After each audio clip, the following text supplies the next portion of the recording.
ตามความเป็นจริงเนาะประเทศลาวมีดีอย่างเดียวแล้วค่อยนี่นะค่อยอยู่ประเทศไทยชีวิตค่อยดีขึ้นการชีวิตครอบครัวทางบ้านค่อยมีอยู่มีกินก็ย้อนประเทศไทยน้องชายเอ้ยฝากถึงเจ้าเด้อนี่นะเจ้าได้เฮ็ดเวียกอยู่ประเทศไทยเจ้ามีอยู่มีกินก็ย้อนประเทศไทยอันนี้นี่ก็ดีใจนำพวกเจ้าพ่อแม่พี่น้องได้มีอยู่มีกินก็ย้อนเฮ็ดเวียกอยู่ไทยอันนี้ก็ดีใจนำเด้อ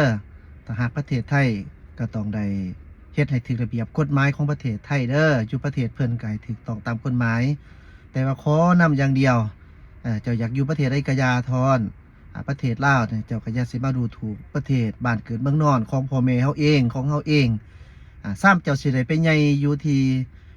ซ้ำเจ้าสิได้ใหญ่หั่นนะแล้วเจ้าใหญ่อยู่ไสเจ้าใหญ่อยู่ที่ประเทศไทยเลยบ่หรือว่าเจ้าใหญ่อยู่ที่อยู่ไสต่อให้ใหญ่อยู่ที่ประเทศไทยแต่ว่าบุญคุณพ่อแม่ก็เป็นคนลาวฉะนั้นก็ขอนำอย่าสิไปดูถูกศาสตร์บ้านเมืองตัวเองทอนเนาะมีอยู่มีกินก็ดีไปอย่าสิสร้างกระโสกระแสในทางที่มันหลบหลายถอนขั้นมั่นใจว่าจะเอาตัวเองบ่กลับบ้านกลับเมืองแล้วสิบ่เฮ็ดอีหยังล่ะสิบ่มาเหยียบพื้นแผ่นดินบ้านเกิดเมืองนอนของมาเตอร์แลนด์หรือว่าแม่แล้วก็เว้าต่อไปคันคิดว่ามันดี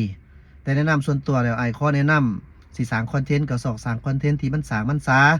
ให้ฮักแพงกันฮักประเทศใดก็บ่มีไผเว้าให้เจ้าดอกก็ดีหั่นแหละทุกคนก็ฮักคือกันประเทศไทยบ่แม่นบ่ฮักต่างแต่ว่าเฮาบ่ควรจะมา discredit หรือว่าด้อยค่าประเทศศาสตร์บ้านเมืองของตัวเองประเทศลาวพวกเขาก็กำลังพัฒนาไปในตามทางของประเทศลาวเฮาฉะนั้นก็บ่ได้ไปเฮ็ดให้ผู้ใดเดือดร้อนเจ้าสิมักจังไดก็ให้เฮ็ดซะเนาะแต่ว่าอย่าสิมาดูถูกดูแคลนข่อยคนหนึ่งที่เป็นคนลาวเกิดอยู่ประเทศลาวและก็อยู่ที่ประเทศลาวเฮ็ดอะไรก็อย่าถ้าว่าอยากเป็นครีเอเตอร์อยากสร้างอยากหาเงินทางโลกออนไลน์ก็สร้างให้มันมีผลประโยชน์ต่อกับสังคมต่อกับบ้านเมืองประเทศชาติอย่าสิเฮ็ดแนวทางที่มันบอดี้ว่าซั่นซะเฮ็ดแนวเว้าไปอย่าคิดอยากเว้าหยังก็เว้าให้คิดตีตรองแน่เนาะอีกเทื่อนึงก็คือฮักประเทศใดก็บ่มีไผเว้าไผสั่งจะดอกแต่ว่าอย่าสิมาดูถูกประเทศชาติบ้านเมืองตัวเองคันพ่อแม่เจ้าเห็นพ่อแม่เจ้าฮู้เราก็สิบ่เสียใจบ่หรือว่าเราดีใจบ่ที่เว้าแบบนี้แนะนำส่วนตัวคิดว่าเพิ่นน่าจะบ่ดีใจดอกที่ลูกเว้าแบบนี้เพิ่นภูมิใจที่ลูกชายฮู้จักหาเงินหาค่ำอันนั้นเป็นเรื่องที่ดีเจ้าอยากอยู่ประเทศใดก็อย่าผู้เพิ่นอยู่ที่ประเทศบ้านเมืองที่เจริญอยู่พุ่นอเมริกาอยู่หลายทวีปทั่วโลกนี่เพิ่นได้ไปอยู่ประเทศเพิ่นอยู่ดีกินสุขผู้ที่ว่าเพิ่นฮู้จักสำนึกบุญคุณเพิ่นฮู้ความเป็นลาวเพิ่นก็ยังย่องย่อซุ่มเซยเพิ่นก็บ่ได้เว้าด้อยค่าประเทศลาวอย่างต่างๆแม่นบ่เจ้าฉะนั้นเฮาต้องคิดเบิ่งเนาะเฮาอยู่ในโลกหน่วยนี้ประเทศใดทุกประเทศก็ย่อมมีกฎระเบียบกฎหมายมีคือมีแปรเฮาสิเว้าไปโรเร่ๆมันก็บ่คักแม่นอยู่ว่าทุกคนมีสิทธิที่จะปากจะเว้าหั่นนะทุกคนมีเว้าได้เนาะแต่ว่าอยากให้เบิ่งขึ้นถึงความเหมาะสมที่จะเว้าหั่นเนาะแม้ได้ดีก็มีคนหย่องย่อส้มเสยเจ้าได้ดีนะ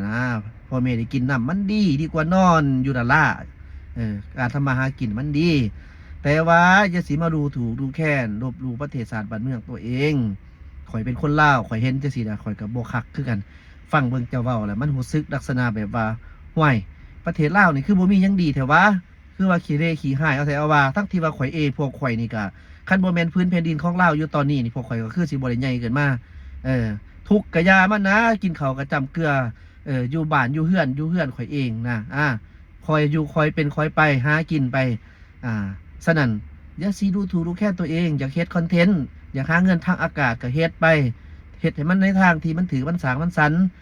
ฮักประเทศไทยก็ดีใจนำหั่นแหละที่ฮักบ่มีไผบอกไผว่าดอกแต่ว่าอย่าสิมาดูถูกประเทศชาติตัวเองพวกเขาเจ้าข่อยก็ไปไทยคือกันนับเทื่อบ่ควรไปฮอดที่ได้ก็ไปเบิดนั่นแหละเนาะทั้งที่ไปเที่ยวพร้อมอันนี้นะฉะนั้นเฮาก็เห็นประเทศชาติบ้านเมืองเพิ่นเฮาก็เห็นว่าเพิ่นพัฒนาเพิ่นเจริญรุ่งเรืองก็ดีใจน้ำเพิ่นก็เป็นสิ่งที่ดี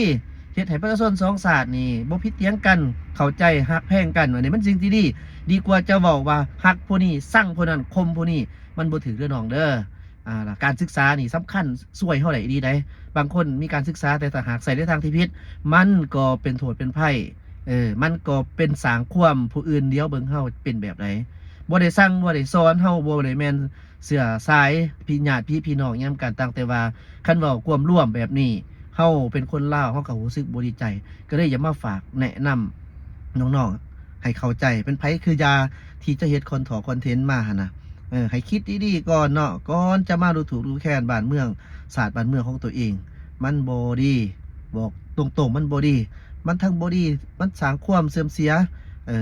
ให้กับสังคมมีความวุ่นวายกับให้ผู้คนมีความคิดแบบอันนั้นอันนี้ผู้คนที่เพิ่นบ่ฮู้เพิ่นก็ว่าประเทศลาวนี่จะเป็นศาสตร์บ่มีแนวดีมีแต่แนวทางลบบ่อนเฮ็ดเวียกก็บ่มีบ่จังคอยไปเรียนเฮ็ดเวียกอยู่บ้านอื่นเฮ็ดจังซี่นะเขาเจ้าก็จะเข้าใจไปทางแบบนั้นเด้บ่แม่นว่าเฮาได้เว้าได้ฉะนั้นต้องตีต้องต้องคิดคักๆเนาะประเทศลาวบ่แม่นว่าบ่มีเวียกเฮ็ดงานทำเป็นไผบ่ฮู้ถามมาได้สิบอกให้บ่อึดบ่อยากอยู่เวียงจันทน์นี่ก็หลายแท้ๆคันเว้าบ่ม่วนก็โคตรหลายต่างแต่ว่ามันเกิดขึ้นกับสิทธิ์ไผสิทธิ์มันผู้ที่อยากเฮ็ดเวียกอยู่ต่างประเทศปานใดเงินเดือนคิดว่ามันหลายก่อนไปเฮ็ดก็บ่มีไปหามไผเว้าให้พวกเจ้าไปโลดไปได้ดีมีเงินฝากมาให้พ่อแม่อยู่เฮือนพ่อได้แก้ไขพ่อได้ให้ชีวิตมันดีขึ้นแพงดีเนาะเจ้าไปศึกษาหำเฮียนไปเฮ็ดเวียกอยู่บ้านเพิ่นได้ความรู้ติดตัวมาอนาคตบัดอยากเปิดยังเป็นของตัวเองได้ซั่นน่ะก็เอาวีซ่าที่ได้ไปเฮ็ดเวียกนำเพิ่นมาน่ะมาเปิดอยู่บ้านตัวเองมันก็ได้เป็นของตัวเองคันสมมุติว่าไปแล้วนี่มาแล้วเว้าจังซี่นี่อ้าวมันบ่คักหั่นนะคิดว่ามันบ่คักเด้อไอ้น้องเฮาผู้ที่ว่าเฮ็ดเวียกงานทำอันนี้ก็ดีใจนำหั่นแหละมันได้เงินดี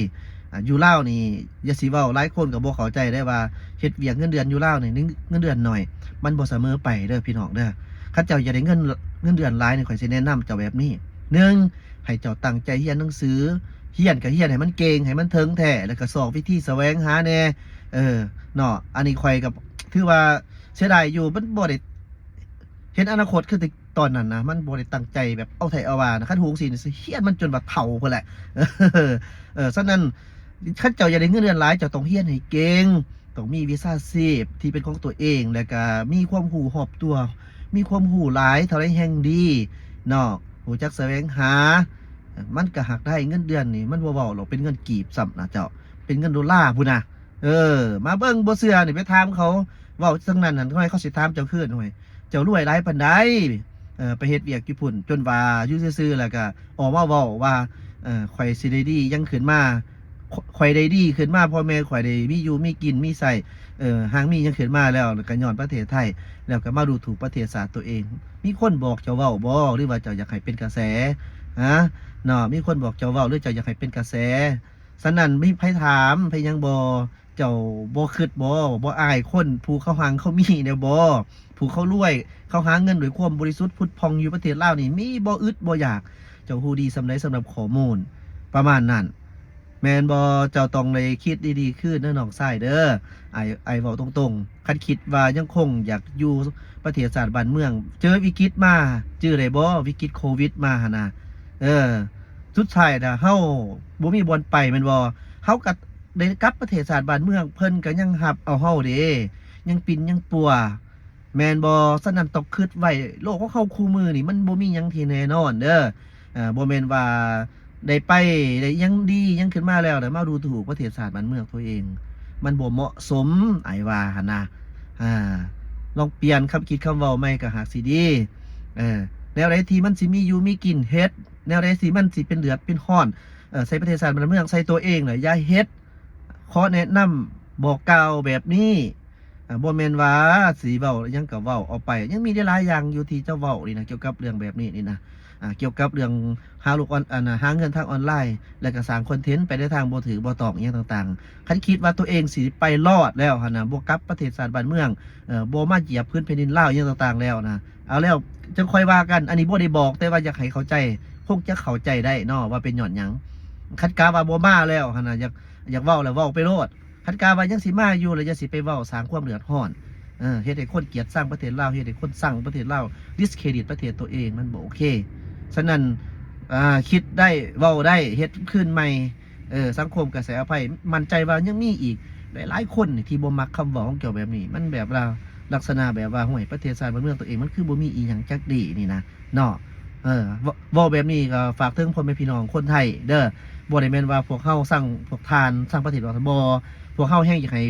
ประเทศเฮา2ประเทศพวกเฮานี่ฮักแพงกันคือกันกับผู้รักผู้ใหญ่เห็นบอกเพิ่นก็ไปมาหาสู่กันตลอด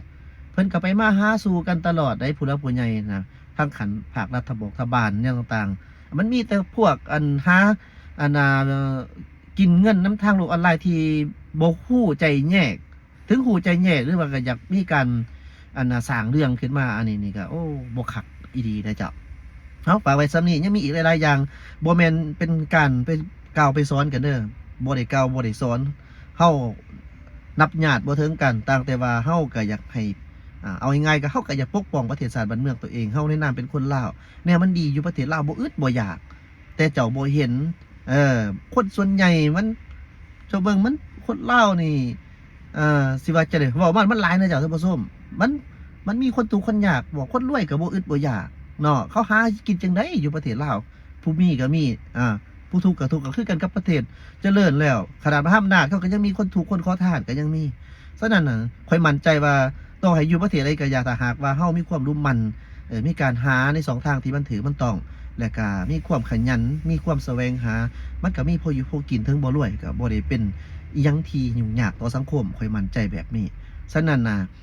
ได้ดีมีสุขดีใจนำแต่อย่าสิมาดูถูกดูแคลนประเทศชาติบ้านเมืองตัวเองฝากไว้ให้คิดเจ้า